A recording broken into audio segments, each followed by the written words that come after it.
Hey y'all, so I'm back again super soon because you guys had a ton of really good questions that I thought that all of you would want to know. So I thought I mentioned this in the other video, but one of the questions was where I was going, and I think I said I was going to Cameroon, Africa, which is true, but in case you guys need a little update on your geography lessons, I have a little map here, and Cameroon, Africa is on the inner elbow right here. It's the light blue and it kind of looks like a rooster, if you can see that. I will be going to 2 cities. Mainly, I think I'll be in Douala because that's where the school is, but plans do change, and I'll talk to you more about that in just a second. Another question was, is anyone going with me? Yes and no at the same time. So when we leave on February the 4th, my mom, my dad, my brother Donovan, and a family friend of ours, Renee LeBron, they're all going to come over, and they're going to spend 2 weeks, and I think we're going to start out at the farm in Yaoundé, and then we're going to move over to Douala, where the school is, and I don't know whether we're going to be helping on a building that they're trying to move into, whether we're going to help with renovations on that yet, or what we're going to be doing there. It's kind of like you get there and you wait and you see, so that's kind of how that's going.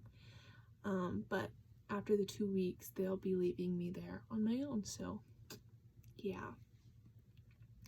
So this is a part of a ministry. We're not specifically going over there through a ministry, but we are there with the ministry Bread for Life International, and I'll put up a link up there so you guys can click on that and read more about it, but I'll tell you a little bit about kind of what it is. So Bread for Life is 2 parts. They have a farm, and that is in Yaoundé, I believe. I'm gonna have to look this up, but I think it's in Yaoundé. And what the farm is it ministers to the Baka Pygmy people in the area.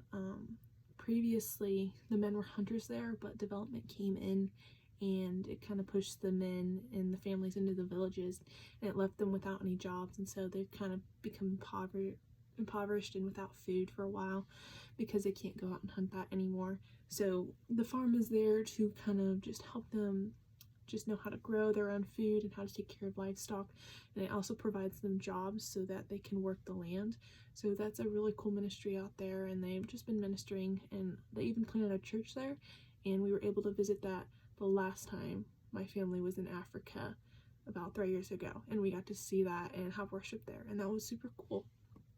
The other part is Radio Hope Academy, which is where I will be. It's the only special needs school in Cameroon, Africa. The people there are pretty superstitious about just special needs children in general. They believe that it's kind of involved with witchcraft and a bad omen, but I think, as most Americans know, that's not true, and it's just a neurological thing with the brain. Okay, I hope I said that right, because clearly I'm not good with words. So where was I? So that leaves the children very neglected because their families just throw them off to the side. And for those who don't believe in that, even if they wanted to send their kids to a school, it's generally too expensive. Only the super rich and the wealthy have enough money to send a child with special needs to get education at a school. So this school, Ray of Hope Academy, is a really big game changer over there, and it's something that just has grown a lot in the past few years. It started out with Brother Ernest has a special needs son, and he's the founder of Bread for Life, FYI. He has a special needs son named AJ, and they started out in their own house, and they painted a room, and they were just kind of tutoring their own son, and then soon enough there were more kids there, and that was completely unadvertised, and somehow they just grew into a miniature school. So they named themselves Ray of Hope Academy, and they moved to a bigger building, and slowly they've gained teachers and more children. Today they have 90 students total, 20 of which are neurodiverse, so that is a huge deal. They are definitely outgrowing their buildings though, and that is why if they have bought the building and have that under control, we will be able to facelift or renovate the building that they just are getting bought. I'm not 100% sure on that. So, like I said, not sure what's going to be going on there. But yeah, that's kind of a little bit about Ray Hope Academy. I will be gone a total of 90 days, so I have a 90-day visa. So I'll be home April the 30th is when my plane lands in St. Louis, and pretty much that's it. So what I'll be doing there was another question, and I will have been assigned to do art classes while I'm there for all of the grades, 1st through 6th, I believe, and that includes the painting, drawing, sculpture, etc. Materials are pretty hard to come by there, so that's going to be a big challenge in just working with what I have. Also, I have never had a full-time job such as this before, so that's going to be very interesting.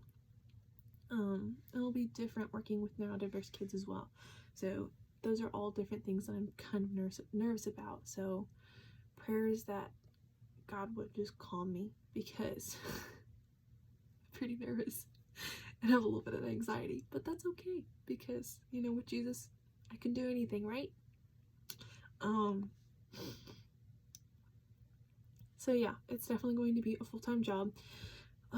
You can give money directly to the mission. I would actually advise that, because we can only take over so much cash, and just the exchange rate through everything is just can be a little funky. So it's just better to directly give through the ministry online.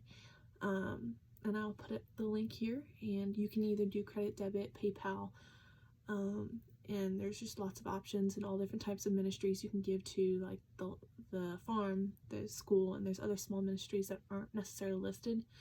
I will tell you that while we were there, they did not waste anything ever. It was amazing how much they could do with just so little.